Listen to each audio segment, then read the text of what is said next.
What's up friends, today we are going to be reviewing and rating these RF Airless wheels. They're a premium-ish offering from Eovan, bringing you a large airless street wheel residing on a high-quality aluminum hub.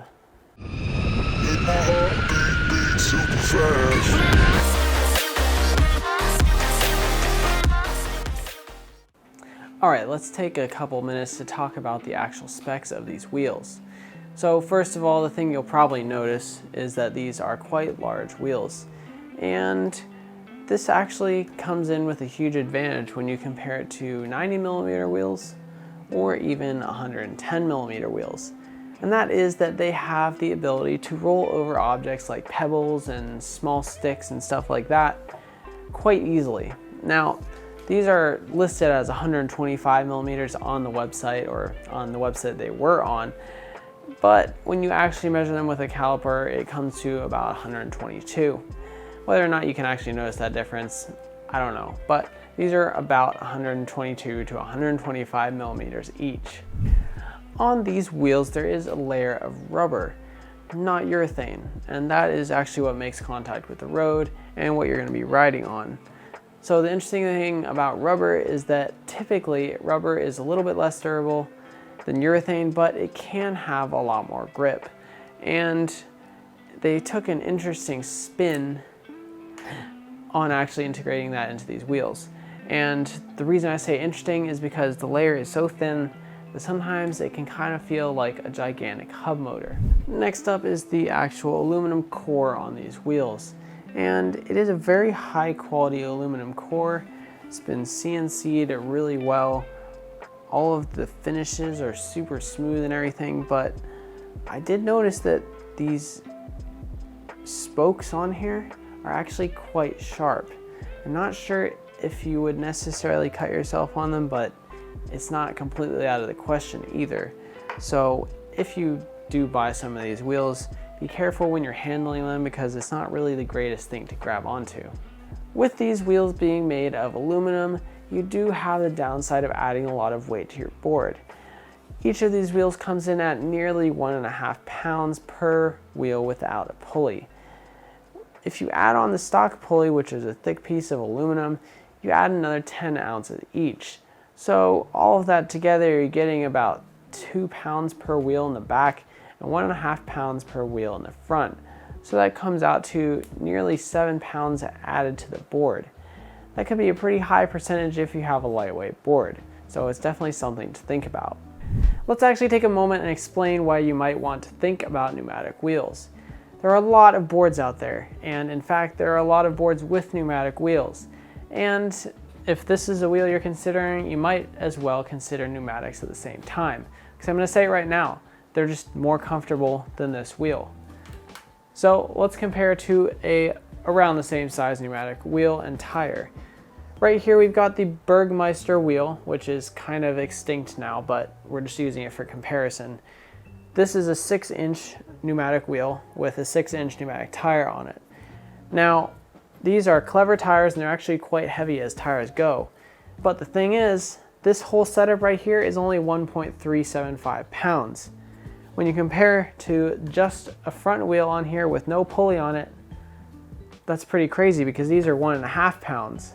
So you can have your entire pneumatic wheel setup, which obviously the front wheels without the pulleys are going to be even lighter, and you can still have a pretty light board when compared to something that's this heavy. So that's the main reason you might want to consider pneumatic wheels when you're thinking about getting a wheel like this. Let's move on to one of the strengths of these wheels. That is actually that they have rubber on them. So like I mentioned earlier, the unique thing about rubber is that it does tend to have a little bit more grip than urethane or its other counterparts. Now, obviously pneumatic wheels are also rubber, but this is different in that there's no air. So when you combine this large diameter with this wide contact patch and rubber, you get wheels that are really great for carving. You can easily take sharp turns on these and pretty much have full confidence that you're not going to slip on them. Even when you've got a little bit of water on the road, these do tend to grip on pretty well. Now, while these might be very grippy wheels and they might keep you on the road when you're carving, they're not going to be the masters of comfort. And what I mean by that is going to be explained through a little bit of background information here. Rubber wheels, or completely rubber wheels like this, are on the market, and I'm actually going to be reviewing the Onsra ones pretty soon here. But these ones, well, they have a very thin layer of rubber, don't they? Like I mentioned earlier, I might even compare this to a gigantic hub motor, because the percentage of rubber here to the actual size of the wheel is just very small. So when you're actually riding these, I would say that they feel more like a hub motor than a large urethane wheel. And you know, rubber is supposed to be more shock absorbent, but they've reduced the amount of rubber here so much that you still end up feeling all the rocks. So what's the point in even having them, right? With all of what I just said about comfort, it might seem that I just don't like these wheels at all, but that's not quite true. While you might find yourself skidding over pebbles or really feeling those concrete cracks, these wheels are excellent for smooth roads. And there are some of you out there that are fortunate enough to have nice paved streets or nice communities or even boardwalks or bike paths to ride on that are mostly smooth, but around here the roads are just terrible. So all of these potholes and pebbles and sidewalk cracks and stuff like that, they really start to get to you with these wheels. On one hand, the large size really does make it better than riding on, say, an 83mm or 90mm wheel. But the hardness and the thinness of this rubber does have a little bit of a trade-off there. So the other final thing to consider if you are actually considering these wheels is their efficiency. In this next part, we're going to talk a little bit about the efficiency of these wheels. And to me, that's one of the most important things when it comes to picking a new wheel. If I'm going to switch off of my nice comfortable wheels, I need to have a good reason, and part of that is how much battery life I'm going to get out of the new set of wheels. Before we talk about that, I'm going to detail a little bit about the route and how I got these numbers. So for each of these wheels, I actually have a number that is measured in watt-hours per kilometer or per mile. And the way I get that number is using the Meter Pro app on my phone. And through the actual speed controller, it's able to record the size of the wheel, the speed you're going, the battery consumption, and all of that. So the most important number here is that watt-hours per kilometer or mile number. Now, to get that number, you have to ride. So the actual route that I took is a street route using mostly bike lanes, some sidewalk. There is a decent hill in it, and the rest of it is mostly flat. Now, my goal with this track is to provide something that I can do every time for every new wheel that comes on the channel.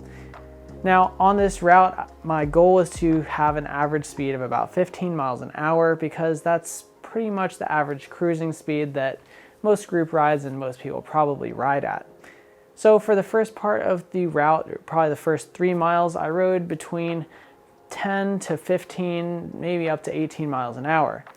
In the middle of the route, I rode over 20 miles an hour, and at the end of the route, I rode for 15 again, and that averages out to about 15 for the entire route. So let's go into a little more detail on these numbers, and we'll compare these two wheels and see which one is more efficient. The answer of who's more efficient is probably obvious to you, but let's go into the actual numbers. For the Eovan wheels, we came out to an average watt-hours per mile of about 19. For the pneumatic wheels, we came out to an average of approximately 27 watt-hours per mile. Now, if you compare this to urethane, I get approximately 14 watt-hours per mile on these 110mm wheels.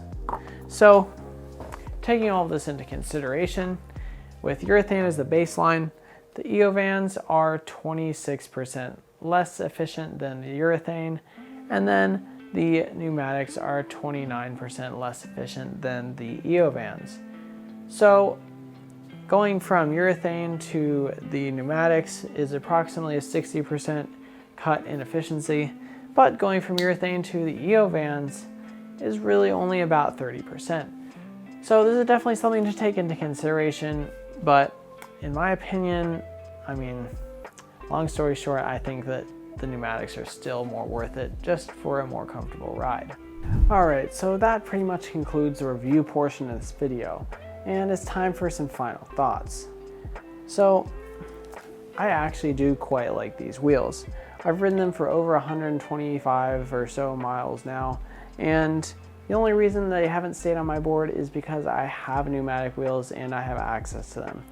Now, the one thing that you get when you switch over to these versus pneumatics is more range, and it is something that I have considered from time to time, but I just always come back to the super comfortable feeling of the pneumatic tires. The only reason I'm able to do that is because I have quite a large battery in here, so even with the pneumatic tires, I still get around 18 miles of range on my 12S 7P battery. But it is getting older, so these do become a little bit more enticing to me.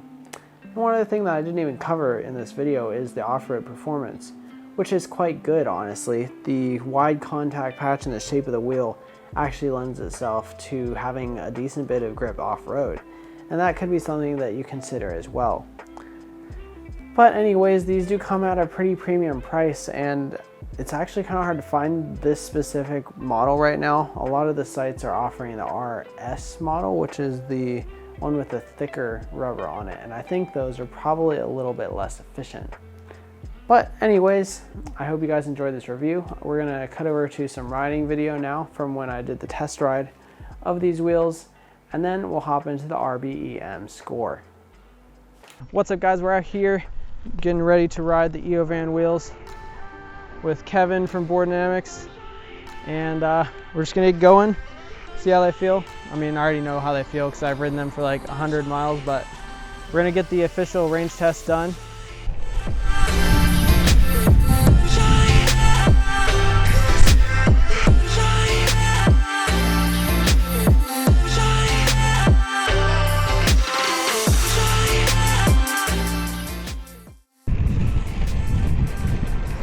So one benefit of these wheels versus pneumatic wheels is that they actually have way less rolling resistance. So we're on a decent sized hill right now, maybe about 10 to 12% grade. And for these wheels, if I just let my brake go, we'll be rolling down this hill probably close to 30 miles an hour. On the other hand, when I rode on this hill earlier with the pneumatic tires, I'd probably be able to even out about 20 something miles an hour just rolling. So if you're looking for less rolling resistance but still the large size, these could be an option for you.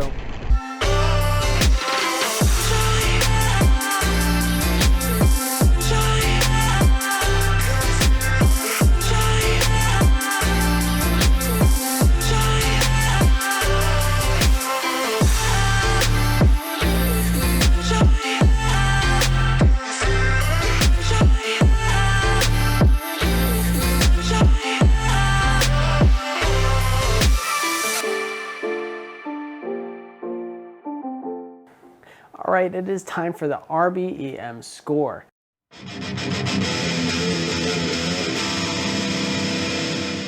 Now, this is the first set of wheels that is coming through my channel as an official review, and I've got lots more on the horizon, but for this review, we've got to lay out all the categories to rate all of these different wheels.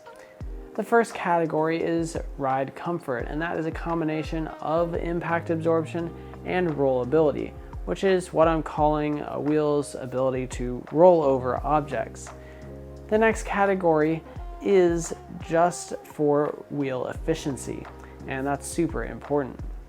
The next category is a combination of rolling resistance and grip.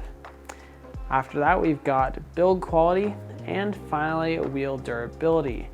So the combination of all these categories will add up to 50 points, and it's time to get into the scoring. When people ask about wheels, one of the first things they say is, well, how do they feel? The ride comfort category has two sections, and the first of those is impact absorption. The impact absorption on these wheels is quite poor. The thin rubber layer around such a rigid metal core really does not lend itself well to absorbing impacts, and for this they get a 3 out of 5. Rollability on these wheels is great. Combining the large size and the grippy rubber, you really don't have to worry about slipping on little bits of road debris or coming off of cracks or potholes. While you do feel them, it is easy to roll over them, and for that, this gets a 4 out of 5. The efficiency of these wheels is a little bit below average. Due to the large size and excessive weight, the board really does have to work hard to spin these up and keep them going. Coming in at about 30% less efficient than urethane, I'm gonna have to say that these wheels get a 6 out of 10. The rolling resistance on these wheels is extremely low and is actually one of their strong points. Due to this, you have pretty good free roll, and I think these wheels deserve a 4 out of 5. The grip on these wheels is actually another one of their strong points. They're definitely more grippy than urethane, especially on slightly off perfect roads. Due to their extremely grippy nature and their great ability to carve, these wheels get a 4 out of 5. Yet another strong point of these wheels is the build quality. All of the CNC machining is extremely good, they look excellent, the finish is great, the rubber is tight on there, you can peel it off a little bit if you try really hard, but I'm not too worried about them getting cut or getting damaged because the build quality is so high. However, there is one downfall, and I wish that they had really spent the extra couple dollars to take off the sharp edges on the spokes of these wheels. Due to that, they get an 8 out of 10. An offshoot of the build quality is durability. And while I'm not super concerned about anyone breaking these wheels or having the rubber actually come off or get cut or chunk, it is still rubber, and due to that, it does wear down. After only 120 miles, I've lost over a millimeter of diameter on the rear wheels, and due to that, these get a 7 out of 10. Bringing together all of the scores, we end up with a composite RBEM score of 36 out of 50. Not super great, but my overall outlook on these wheels is pretty average. Here is how they compare to a couple of wheels that I've tested off camera. As this list grows, it'll serve as something that we can always compare to and figure out what I think is the best wheel. In the near future, I've got several wheel reviews coming up, including the extremely popular Onsra rubber wheels and the upcoming hollow wheels. That should be really interesting, so make sure you get subscribed so you don't miss that. Anyways, if you enjoyed this review, feel free to leave a like. I'm really grateful if you stayed all the way till the end of the video. And I had a great time reviewing these wheels, but if you find anything that you think needs to be tested when I do these reviews, leave it down in the comments below. Anyways, thanks again for watching. Stay safe, keep on riding, and peace out.